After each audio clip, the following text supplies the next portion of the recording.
షెయి సర్కార్ల చాలా దినాల సంధి ఒకరు ఎడ్డెమంటే ఒకరు తెడ్డెమన్నట్టు, ఒకరు తాను వడిన కుందేలకు మూడే కాళ్ళు అన్నట్టు ఉంటే ఇంకొకరు వడిన కుందేలకు మొత్తం కాళ్ళే లేవన్నట్టు మంత్రుల నడమ కయ్యాలు పెద్దగానే అవుతున్నాయట. మరి కలిసినప్పుడల్లా షెయి పార్టీ వాళ్ళు చేతులు కలుపుకొని షడసంబురంగా ముచ్చట పెడుతుంటారు. అదంతా డ్రామానా అంటే అట్లనే ఉన్నదట. ఉదికు పబ్లిక్ బాధలు పట్టించుకోవలసిన మంత్రులు వాళ్ళ సొంత పనులు చేసుకొని పాలకులం కాదు సేవకులం అన్న ముచ్చట మరిచిపోయి కమిషన్ల కోసం కయ్యాలు చేసుకుంటుండ్రని మొన్నటిదాకా ఒకటే తీరుగా ముచ్చట్లు వినబడే కదా.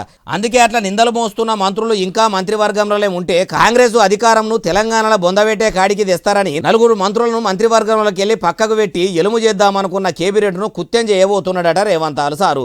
రెడ్ల పార్టీ అని చెప్పుకునే పార్టీలో ఉండి తెలంగాణలో ముఖ్యమంత్రి గిరి చేస్తున్న రేవంతాలు సారు బీసీ మంత్రుల ఓసీ మంత్రుల పనితనం సక్కదనంగా లేదని వాళ్ళు మంత్రివర్గంలో ఉన్నా ఫాయిదా లేదు, ఉత్త సంచికాడ కావాలన్నట్టు పేరుకు వాళ్ళు మంత్రివర్గంలో ఉన్నారు తప్పితే వాళ్ళతోని కాంగ్రెస్ కు కలిసి వచ్చింది కూడా ఏం లేదట.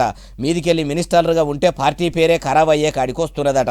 అందుకే షెయి సర్కారు మంత్రివర్గంలోకి వెళ్ళి మంగళం చేసేందుకు ప్లాన్ చేస్తున్నదట.